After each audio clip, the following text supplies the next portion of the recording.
ma min ayyamin al-amalu salihu fihi ahabbu ila Allah min hadhil ayyam, ya'ni al-ashr.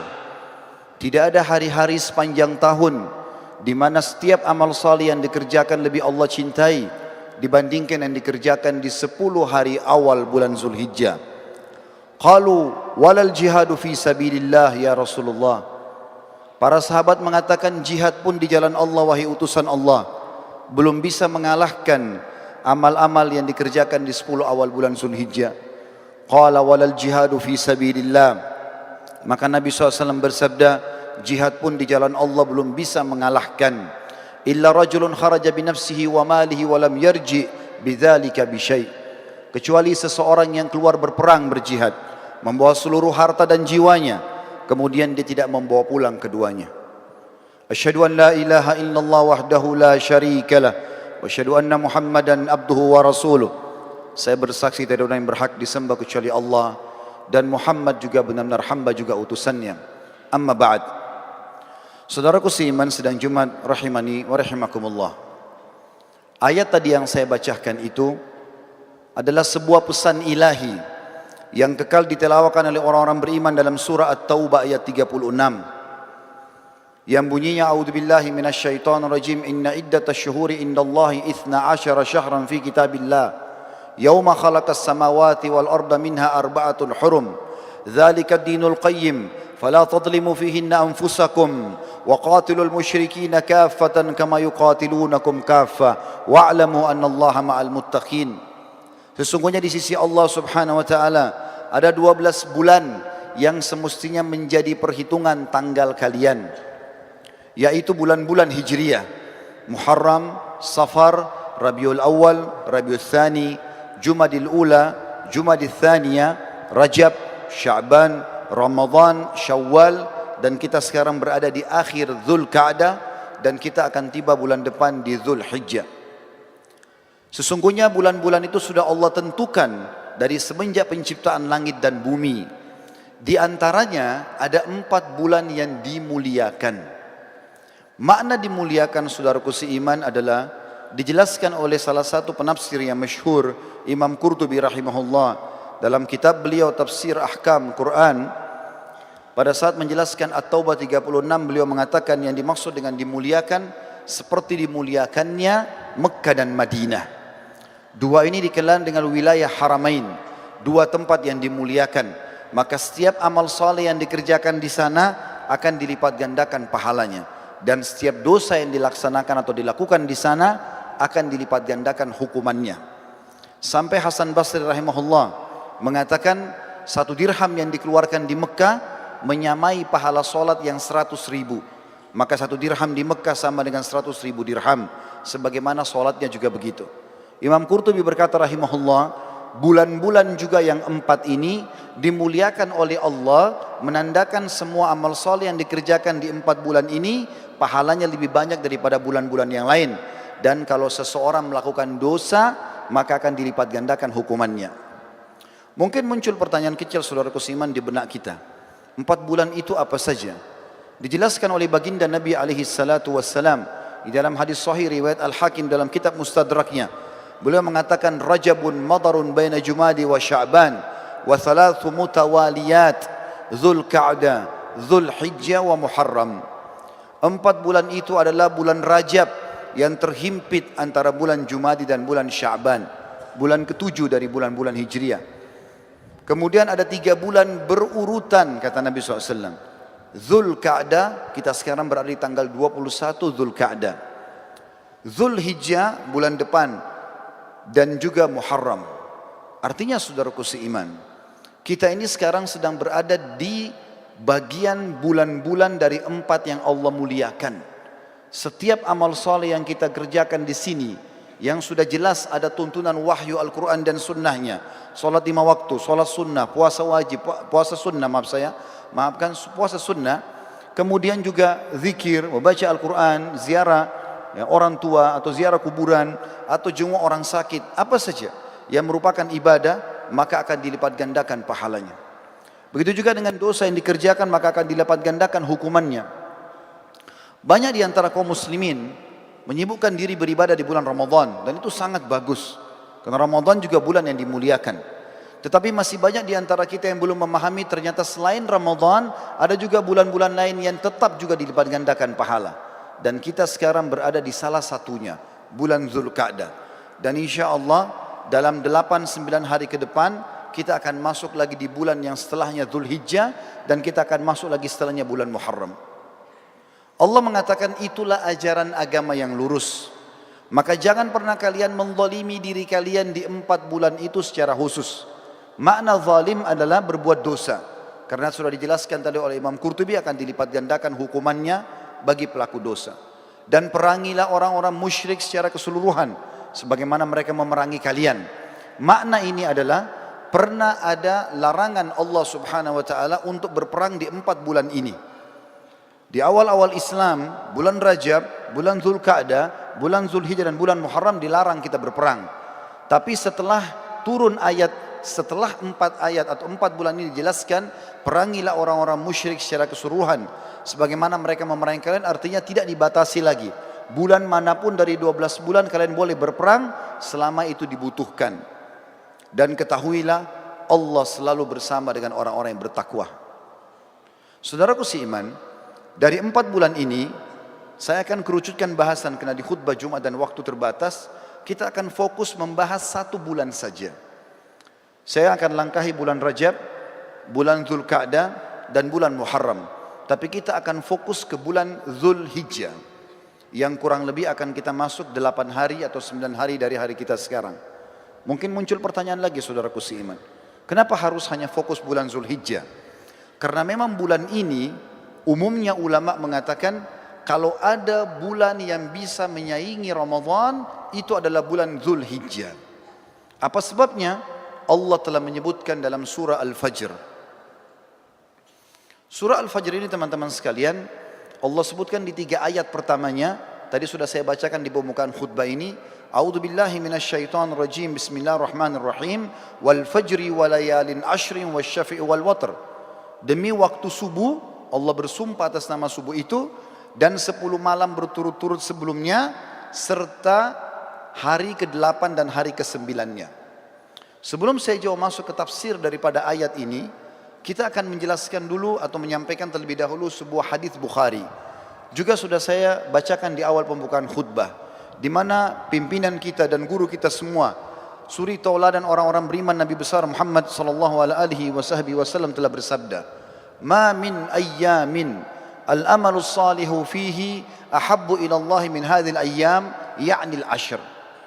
Tidak ada hari-hari sepanjang tahun di mana semua jenis amal saleh, mau wajib atau sunnah, lebih Allah cintai. Makna Allah cintai lebih besar pahalanya, lebih afdal. Ya. Dan ini lebih mudah mendekatkan diri kepada Allah Subhanahu wa taala dibandingkan semua jenis amal saleh yang dikerjakan di 10 awal bulan Zulhijjah. Maka para sahabat penasaran lalu mereka bertanya, "Walal jihadu fi sabilillah ya Rasulullah?" Bagaimana dengan berperang di jalan Allah? Meninggalkan istri, meninggalkan anak, meninggalkan pekerjaan, pergi ke medan perang, bisa dibunuh oleh musuh, bisa dipotong tangannya, bisa tertawan, bisa disakiti. Apakah itu juga belum bisa mengalahkan amal walaupun sunnah yang dikerjakan di 10 awal bulan Zulhijjah? Maka apa jawaban baginda Nabi SAW? Walal jihadu fi sabilillah. Jihad pun di jalan Allah belum bisa menyamai pahala walaupun amal sunnah yang dikerjakan di 10 awal bulan Zulhijjah. Lalu beliau menutup hadisnya sambil mengatakan, "Illa rajulun kharaja bi nafsihi wa malihi wa lam yarji bidzalika bi syai'."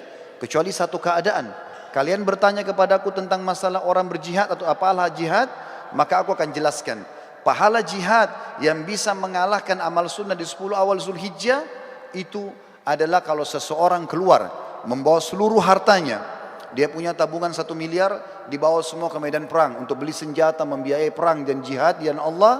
Dia pun membawa jiwanya, lalu dia tidak membawa pulang keduanya. Artinya hartanya habis diinfakkan semuanya, dia pun terbunuh mati syahid, barulah sama pahalanya dengan amal sunnah yang dikerjakan di 10 awal bulan Zulhijjah. Garis bawahi saudaraku seiman, hari ini kita 21 Zulqa'dah. Artinya 9 hari dari sekarang, kurang lebih kalau saya tidak salah tanggal 11 ya, atau tanggal 11 dari Agustus ini, karena kita Idul Adha kurang lebih tanggal 22 Agustus, maka tepatnya nanti 11 Agustus kita akan masuk di 1 Zulhijjah. Ini hari-hari emas, jangan sampai luput karena datangnya cuma setahun sekali. Kita kembali kepada tafsir surah Al-Fajr. Untuk menjelaskan surah Al-Fajr teman-teman, saya akan susunkan beberapa amal yang sangat ditekankan di 10 awal Zulhijjah. Puncak daripada amal ibadah di sini adalah ibadah haji. Karena ibadah haji dikerjakan dari tanggal 8 Zulhijjah sampai 13 Zulhijjah. 6 hari ini adalah 6 hari ibadah haji. Dari 6 hari ini ada 2 hari hukumnya sunnah, ada 4 hari hukumnya wajib. Yang sunnah hari pertama tanggal 8 Zulhijjah dan hari terakhir tanggal 13 hari terakhir hari tasyrik. Ini sunnah. Tanggal 8 dikenal dengan hari tarwiyah. Makna tarwiyah dalam bahasa Arab adalah orang membawa air lalu menyiramnya di padang pasir sehingga padang pasir itu dari panas menjadi dingin. Itu bahasa Arabnya tarwiyah. Dinamakan tarwiyah karena di lokasi Mina pada saat jemaah haji masuk tanggal 8 Zulhijjah, di zaman dulu itu kering sekali. Bahkan sampai sekarang masih terlihat padang pasir dan juga panas. Maka dinamakan dengan tarwiyah. Jemaah haji disunnahkan masuk hari tarwiyah ke Mina. Kemudian mereka memakai baju ihramnya, sholat duhur asar jamak qasar takdim. Kemudian mereka duduk berzikir, beribadah, mendengarkan ceramah sampai maghrib dan isya. Mereka juga menjamak maghrib sama isya, ditakdim isya di waktu maghrib, kemudian di qasar waktu atau sholat isyanya saja jadi 2 rakaat. Menginap sampai besok pagi, tanggal 9 Zulhijjah, ini dikenal dengan hari Arafah. Jemaah haji pergi ke Arafah, kemudian mereka ibadah di situ dari waktu duha, duhur asar mereka jamak qasar takdim, kemudian mereka tiba sampai maghrib. Solat maghribnya sunnahnya ditakhir, diterlambatkan di daerah Muzdalifah. Setelah itu besok pagi tanggal 10 di Muzdalifah sunnahnya mereka menginap. Hari raya Idul Adha tanggal 10 Zulhijjah. Di situ mereka melakukan salah satu dari 3 kegiatan. Kalau sudah dilakukan jemaah haji boleh bertahallul mencukur rambutnya. Yang pertama mereka berkurban, yang kedua mereka jumrah aqabah atau melontar, dan yang ketiga adalah mereka tawaf ifadah, tawaf wajibnya haji. Kalau sudah selesai mereka sudah boleh cukur rambut dan ganti baju ihram menjadi baju biasa. Setelah itu mulai tanggal 10 dikenal dengan hari Adha, hari Nahar ya. Itu kemudian mereka nginap di Mina sampai tanggal 12. Kalau mau nafar awal, yang pertama meninggalkan dulu ya, bisa keluar dari Mina setelah itu menyelesaikan haji, atau kalau yang mau nafar thani tetap tinggal sampai tanggal 13-nya. Di sini mereka jumrah kecil, sedang, besar, atau jumrah sugra, wusta dan kubra. Setelah itu baru selesai hajinya. Ini ringkasan ibadah haji. Dan teman-teman suatu tidak asing dengan keutamaan haji. Yang sangat mulia adalah hadis Nabi SAW, siapa yang haji tidak rafath. Tidak rafath itu tidak mengucapkan kalimat syahwat kepada selain pasangan halalnya. Cinta, rindu, sayang kepada selain pasangan istri atau selain suami. Siapa yang haji tidak rafath, tidak fusuk, berbuat kejahatan. Masuk dalam fusuk juga adalah memeluk, salaman, ciuman dengan selain mahramnya. Kemudian tidak jidal, berdebat-debat dan bertengkar di musim haji, maka dia akan pulang seperti baru dilahirkan oleh ibunya. Juga sabda Nabi SAW dalam hadis Bukhari Muslim, dua-duanya hadis sahih. Yang tadi juga yang sebelumnya hadis Bukhari Muslim, kata Nabi SAW, umrah ke umrah pengampunan dosa di antara keduanya, dan haji mabrur yang mengikuti syarat dan rukunnya tidak ada balasan kecuali surga. Ini puncak ibadah. Ibadah yang kedua, saudaraku seiman, adalah bagaimana seseorang berpuasa selama 9 hari dan sholat malam selama 9 malam itu. Kok bisa? Dari mana dalilnya? Surah Al-Fajr tadi. Allah berfirman, saya ulangi kembali ayatnya, A'udzubillahi minasyaitonirrajim wal fajr. Demi waktu subuh. Saya tafsirkan sekarang. Waw ini teman-teman dikenal dengan waw kasam dalam Al-Quran atau dalam bahasa Arab. Seperti kalau kita mengatakan wallahi, demi Allah. Allah kalau bersumpah dalam Al-Quran dengan menggunakan waw ini, berarti yang datang setelahnya informasi penting yang harus diperhatikan. Mirip dengan firman Allah yang lain, wal asr, demi waktu. Maka di sini juga Allah mengatakan wal fajr. Fajr teman-teman, kalau tidak pakai alif lam dalam bahasa Arab, maka terjemahannya waktu subuh. Tetapi dalam bahasa Arab ada lagi sebuah retorika yang, atau dalam grammar bahasa Arab namanya alif lam mu'arraf. Alif lam memperkenalkan sesuatu. Misal begini, kalau saya sedang janjian dengan seseorang di masjid ini misalnya, saya mengatakan, ayo kita janjian ketemu di masjid Az-Zikra. Contoh, kalau saya dengan teman saya tidak mau lagi menyebut nama masjid Az-Zikranya, saya cukup mengatakan, ayo kita ketemu di Al-Masjid. Alif lam ini dalam bahasa Arab sudah menutupi nama tempat yang sedang jadi target. Contoh yang lain, orang Arab kalau mengatakan rajulun, seorang laki-laki, belum jelas siapa dia, maka mesti dijelaskan nama dia siapa baru bisa lengkap dalam retorika bahasa Arab. Tapi kalau saya sama teman saya sudah tahu siapa yang kami maksudkan laki-laki siapa, cukup kami mengatakan, ayo kita ketemu dengan ar-rajul. Ar-rajul pakai alif lam. Allah di sini teman-teman menggunakan alif lam ini, wa al-fajr. Kalau Allah bilang wa fajr, demi subuh, maka subuhnya terbuka sepanjang tahun. Tapi ternyata ada yang Allah inginkan di sini. Wa al-fajr, berarti demi subuh tertentu yang Allah inginkan, kejarlah itu. Dan umumnya ulama tafsir mengatakan ini adalah subuh hari raya Idul Adha. Dan dari sini ulama tafsir hampir seluruhnya sepakat mengatakan Idul Adha lebih afdal daripada Idul Fitri. Setelah sholat Idul Fitri, tidak ada ibadah khusus yang diperintahkan. Kalau ada orang mau silaturahim, orang mau ketemu sama temannya, mau ziarah, apa saja, mau lakukan kegiatan-kegiatan positif, boleh saja. Tapi setelah sholat Idul Adha, ada ibadah khusus. Allah katakan dalam ayat lain, A'udzubillahi minasyaitonirrajim, fasalli li rabbika wanhar. Salatlah hai Muhammad Idul Adha itu, dan berkurbanlah setelahnya. Maka Idul Adha adalah lebih afdal daripada Idul Fitri, walaupun kita kadang-kadang lebih merapengan Idul Fitri di negara kita. Tapi ini makna tafsir Al-Fajr. Lalu Allah bilang di ayat kedua, walayalin ashr. Waw ini saudaraku seiman dalam bahasa Arab dikenal dengan waw ataf, penyambung hukum ayat sebelumnya. Apa yang berlaku sumpah Allah di ayat pertama berlaku juga pada ayat kedua. Artinya, dan kejar juga dirikan sholat malam di 10 malam berturut-turut sebelum subuh itu. Berarti di sini teman-teman sekalian, Allah Subhanahu wa taala memerintahkan kita untuk menghidupkan malamnya ya di 10 awal bulan Zulhijjah. Sementara ibadah puasanya tadi yang saya katakan diambil oleh para ulama dari hadis Bukhari, kalau amal-amal soleh lebih baik daripada jihad, dan termasuk amal soleh adalah puasa mutlak namanya. Kemudian Allah tekankan masalah haji di ayat ketiga, wasyaf'i wal watar, dan fokuslah ibadah di tanggal 8 dan tanggal 9. Maksudnya 8 hari tarwiyah tadi dan 9 hari Arafah. Saudaraku seiman, di sini berpuasa dan juga sholat malam dianjurkan karena ada surah Al-Fajr tadi. Ibadah yang selanjutnya yang sangat ditekankan adalah berkurban. Dan ini diikutkan dengan sholat Idul Adha sebelumnya. Sesuai dengan firman Allah SWT, fasalli li rabbika wanhar. Salatlah hai Muhammad Idul Adha dan berkurbanlah setelahnya. Lalu setelah itu masuklah ibadah-ibadah umumnya yang diperintahkan di dalam agama kita yang kita bisa kerjakan. Tapi yang kita ingin simpulkan teman-teman sekalian, setiap amal yang kita kerjakan dari awal Zulhijjah sampai akhir atau sampai 10 Zulhijjah itu akan mengalahkan pahala jihad. Oleh karena itu jangan disia-siakan. Perbanyaklah amal soleh, dirikan sholat malamnya, puasalah siang harinya. Lalu persiapkanlah hewan-hewan kurban yang terbaik akan kita kurbankan nantinya. Para sahabat ridwanullahi alaihim, mereka berkurban dengan cara membeli domba-domba mereka 6 bulan sebelum Idul Adha. Lalu mereka sengaja menggemukkan kurban tersebut, lalu kemudian mereka menyembelihnya di Idul Adha karena diberikan untuk Allah Subhanahu wa taala.